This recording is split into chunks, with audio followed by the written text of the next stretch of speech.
इस्मा की मौत होने के बाद ईशान उसे बर्फ के पहाड़ों में दफना देता है और फिर वो जिया के पास चला जाता है। जिया और एसीए शादी करके फार्म हाउस में जाते हैं, लेकिन तभी वहां ईशान आ जाता है। जिया को बंदी बनाने के बाद ईशान ने कहा, मैं बोल सकता हूँ और अपनी बात बता सकता हूँ, लेकिन जिया सिर्फ एसीए का नाम बोलने की कोशिश कर रहा था। तो ईशान ने बताया कि मैंने उसे मार दिया। मैं जहाँ गया मौत परछाई बन के चली है। मैं लाश बनकर घूमता रहा और लोगों को मौत बांटता रहा। इसके बाद ईशान ने जिया के मुंह से पट्टी हटा दी तो उसने रोते हुए कहा कि आप जो बोलेंगे वो मैं करूँगा। तो फिर ईशान एसीए को लेके आ जाता है। वो बिल्कुल ठीक और जिंदा थी। ईशान ने बताया कि मैं प्यार की वजह से यहाँ आया हूँ। अगर जिया तुमने मेरा कहा नहीं माना तो मैं तुम दोनों को मार दूंगा। हम वो मशीन फिर से बनाएंगे। और एसीए, अगर तुमने किसी से कुछ कहा और किसी को हमारे पीछे भेजा तो मैं जिया को मार दूंगा। इसी के साथ जिया ईशान को लेकर चला जाता है। रास्ते में वो नाना से मिलकर आगे बढ़ते हैं। वहाँ एसीए भी घर की तरफ निकल पड़ती है। दोनों एक जगह जाके आराम करते हैं और कुछ खाने लगते हैं, क्योंकि उन्हें पहाड़ चढ़ना था। तो जब वो चढ़ाई शुरू करते हैं तो ईशान अपनी कहानी बताने लगता है कि मुझे सब कुछ याद आने लगा था, पास्ट के साथ साथ फ्यूचर भी। आने वाले दिनों में बहुत जंगें होंगी, लोग बड़ी बड़ी इमारतें बनाएंगे, लेकिन एक दिन सब कुछ खत्म हो जाएगा। वहाँ मेरे जैसे लाखों थे और मैं नरक से गुजर रहा था। वहाँ मुझे इस्मा के हत्यारे दिखे, उनकी आत्मा जल रही थी। जिया ने कहा कि तुम बिल्कुल पागल हो चुके हो। ईशान ने जवाब दिया, हाँ। तब तेरी आवाज सुनाई दी, उठो। जैसे ही मैंने तेरी आवाज सुनी तो मुझे ऐसा लगा कि मैं दोबारा जन्म ले रहा हूँ। जिया चिल्लाने लगता है कि क्या मैं वहाँ अकेला था? मशीन को किसने बनाया? किताब किसके पास थी? तो इस पर ईशान ने बोला, मैंने तुमसे कहा था कि हम इंसानों का इस्तेमाल नहीं कर सकते। मैं तो उस पे जानवरों का इस्तेमाल कर रहा था, लेकिन तुमने मेरा ही इस्तेमाल किया। ईशान को इस बात का गुस्सा था कि जिया उसे अकेला छोड़ के चला गया। इस पर जिया ने कहा कि मैं डर गया था, लेकिन ईशान ने जवाब दिया, नहीं, तुम डरे नहीं थे। तुमने अपनी तलाश करने की जिद को पूरा किया, ठीक उन ताकतों के जैसे जो दुनिया पर हुकूमत करते हैं। और उसे बचाने के बदले तुमने सब कुछ बर्बाद करके उसे छोड़ दिया। उन यादों ने मेरे दिमाग को फिर से जिंदा किया। मैंने अपनी जिंदगी को देखा बिल्कुल अकेले। एसीए ने घर जाके बताया कि जिया को ईशान अपने साथ ले गया है। अगर हमने पुलिस को बताया तो वो उसे मार देगा। ये सुनकर मुजफ्फर को काफी गुस्सा आया। उसे लगा कि ईशान पागल हो चुका है। मुजफ्फर के पूछने पे एसीए ने बताया कि वो किसी मशीन के बारे में बात कर रहे थे।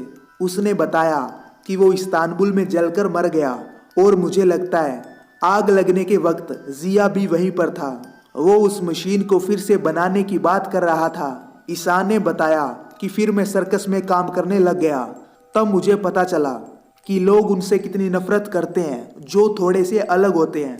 और हम यहाँ इस्मा के लिए आए हैं। वहाँ मुजफ्फर को ईशान का एड्रेस मिल जाता है, क्योंकि वो उसे खत भेजता था। एसीए ने बताया कि अगर जिया वो करता है जो ईशान चाहता है तो वो उसे कुछ नहीं करेगा। इसके बाद मुजफ्फर और हुस्नू दोनों पुलिस स्टेशन चले जाते हैं और फिर वो इस्तांबुल की तरफ रवाना होने का प्लान बनाते हैं। वहाँ पहाड़ों में ज्यादा सर्दी होने के कारण जिया थोड़ा बीमार होने लगता है, तो ईशान उसे सैनिकों के पास छोड़ आता है ताकि वो उसे ठीक कर सके। और जब जिया ठीक होने लगता है तो वो उन सैनिकों को अपनी कहानी सुनाने लगता है जो भी उसके साथ हुआ। तब कैप्टन ओमेर ने कहा कि ये कहानी दुखों से भरी है, लेकिन ये सीख देती है, अगर जिया तुम बुरा ना मानो तो जो तुमने कहा क्या उस पर मैं किताब लिख सकता हूँ? तो जिया भी इसके लिए मान जाता है। इसके बाद ईशान उन सैनिकों के लिए खजाना लेकर आता है और उन्हें कहता है कि इसे आपस में बांट लो।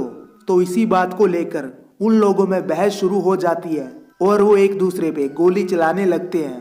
तो इसी बीच एक गोली जिया को भी लग जाती है। मुजफ्फर, एसीए और उसके पापा हुस्नू अब इस्तांबुल पहुंच चुके थे। फिर वो ईशान के घर तक चले जाते हैं, लेकिन उसका घर पूरा जल चुका था। तभी वहां अर्थक्वेक आता है और जिया ने जो पुनर्जन्म वाली किताब को जमीन में दफनाया था वो बाहर आ जाती है। तो मुजफ्फर उसे उठा लेते हैं। वहां ईशान ने कैप्टन ओमेर से बोला कि उस खजाने में नाना और बच्चे का भी हिस्सा है। तुमने जिया की कहानी में सुना होगा, ढलान पर गांव में घर है, वहां पर पहुंचा देना। तो ओमेर ने कहा कि ठीक है, पर क्या तुम उस बच्चे से नहीं मिलना चाहोगे? ईशान ने जवाब दिया, नहीं, मैंने जिसे भी अपना माना वो मारा गया। ओमेर ईशान को अपने साथ जाने के लिए कहते हैं, लेकिन वो मना कर देता है। इसके बाद सैनिक अपने घरों की तरफ जाने की तैयारियां करने लगते हैं। तब ओमेर को अपनी पॉकेट में से एक खत मिलता है जिसमें जिया ने लिखा था, जब आप सो रहे थे तब मैंने ये खत लिखा, अगर मुझे कुछ हो जाए तो ऐसे कह देना कि वो मुझे भूल जाए और ये खत उसे दे देना।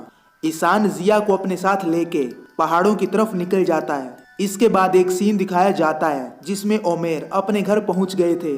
फिर वो नाना और बच्चे के पास चले जाते हैं ताकि वो उनको भी खजाने का हिस्सा दे सके। फिर वो एशिया के घर के बाहर जिया का खत रख के चले जाते हैं। एशिया खत को पढ़ने के बाद रोने लगती है। ओमेर ने भी किताब में कहानी लिखनी शुरू कर दी थी। इसके बाद पहाड़ों का सीन दिखाया जाता है। वहां ऊपर एक पत्थर के पास जिया और ईशान दोनों सर्दी की वजह से जम चुके थे। और इसी के साथ इस सीरीज का लास्ट एपिसोड भी खत्म हो जाता है।